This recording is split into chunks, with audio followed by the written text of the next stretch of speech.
Assalamualaikum warahmatullahi wabarakatuh.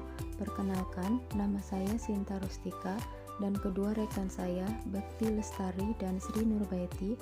Kami dari kelompok 1 peserta Latsar PPSDM Regional Bandung Angkatan 10 tahun 2021.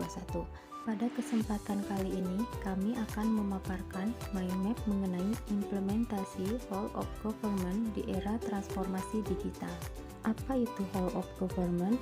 Whole of Government menurut United States Institute of Peace adalah sebuah pendekatan yang mengintegrasikan upaya kolaboratif dari instansi pemerintah untuk menjadi kesatuan menuju tujuan bersama, juga dikenal sebagai kolaborasi, kerjasama antar instansi, aktor pelayanan dalam menyelesaikan suatu masalah pelayanan. Sedangkan menurut laporan APSC, adalah agen layanan publik bekerja lintas batas untuk mencapai tujuan bersama dan sebagai respon terpadu pemerintah terhadap isu-isu tertentu. Untuk lebih jelasnya mengenai Whole of Government di Kabupaten Garut akan dijelaskan oleh kedua rekan saya, Bekti Lestari dan Sri Nurbaiti. Mengapa WOG penting? Pertama, adalah adanya faktor-faktor eksternal seperti dorongan publik dalam mewujudkan integrasi kebijakan, program pembangunan, dan pelayanan agar tercipta penyelenggara pemerintah yang lebih baik. Selain itu, perkembangan teknologi informasi, situasi, dan dinamika kebijakan yang lebih kompleks juga mendorong pentingnya WOG dalam menyatukan institusi pemerintah sebagai penyelenggara kebijakan dan layanan publik. Kedua, terkait faktor-faktor internal dengan adanya fenomena ketimpangan kapasitas sektoral sebagai akibat dari adanya nuansa kompetisi antar sektor dalam pembangunan. Ketiga, khususnya dalam konteks Indonesia, keberagaman latar belakang, nilai budaya, adat istiadat, serta bentuk latar belakang lainnya mendorong adanya potensi disintegrasi bangsa. Pemerintah sebagai institusi formal berkewajiban untuk mendorong tumbuhnya nilai-nilai perekat kebangsaan yang akan menjamin bersatunya elemen-elemen kebangsaan di dalam satu frame NKRI.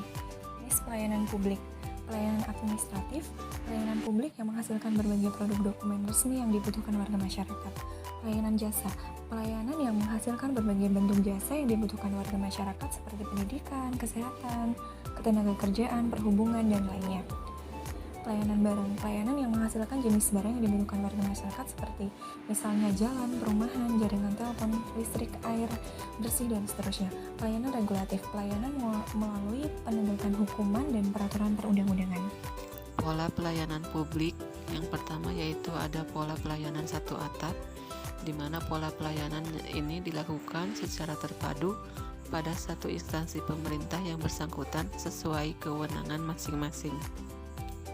Adapun pola pelayanan satu pintu merupakan pola pelayanan masyarakat yang diberikan secara tunggal oleh suatu unit kerja pemerintah berdasarkan pelimpahan wewenang dari unit kerja pemerintah terkait lainnya yang bersangkutan.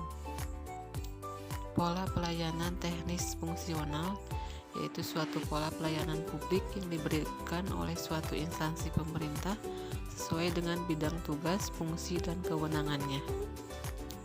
Pola pelayanan elektronik, pola pelayanan yang paling maju dengan menggunakan teknologi informasi dan komunikasi yang merupakan otomasi dari otomatisasi pemberian layanan yang bersifat elektronik atau online sehingga dapat menyesuaikan diri dengan keinginan dan kapasitas masyarakat pengguna.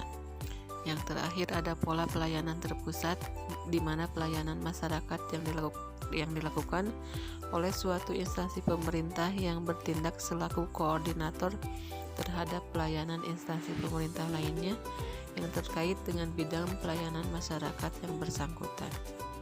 Implementasi Whole of Government di Kabupaten Garut yang pertama yaitu ada Garut Command Center, di mana ini Garut Command Center adalah ruangan pusat visualisasi dan integrasi data baik yang diperoleh melalui online, offline, internal maupun eksternal yang disajikan secara bersamaan di sebuah layar lebar video wall. Salah satu fungsi command center yang terkenal adalah sebagai monitoring room. Garut Command Center ini bertujuan sebagai pusat koordinasi, komunikasi, kendali, dan informasi yang bisa menghasilkan respons cepat melayani masyarakat dalam hal keamanan, kebencanaan, pelayanan publik, penanganan pengaduan dan pelaporan layanan publik, serta kehumasan.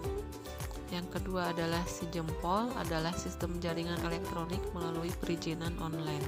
Selanjutnya ada SIJeruk Garut, adalah kepanjangan dari Sistem Informasi Jejaring Rujukan, merupakan layanan ambulan gratis untuk warga Garut. Sistem operasi SIJeruk nantinya akan berada di bawah kendali UPT Dinas Kesehatan Kabupaten Garut. SIJeruk ini sudah dilengkapi dengan peralatan medis yang memadai.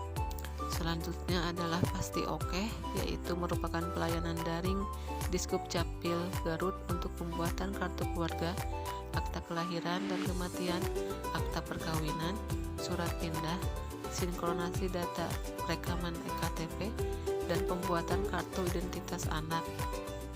Selanjutnya ada SIP-KD, adalah aplikasi terpadu yang dipergunakan sebagai alat bantu pemerintah daerah yang digunakan untuk meningkatkan efektivitas implementasi dari berbagai regulasi bidang pengelolaan keuangan daerah yang berdasarkan pada asas efisiensi, ekonomis, efektif, transparan, akuntabel, dan auditable.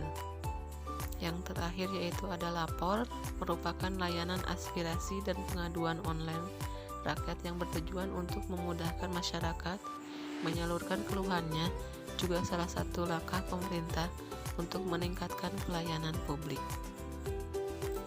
Demikianlah pemaparan dari kelompok kami tentang Wall of Government di Kabupaten Garut. Mudah-mudahan ada manfaatnya dan terima kasih.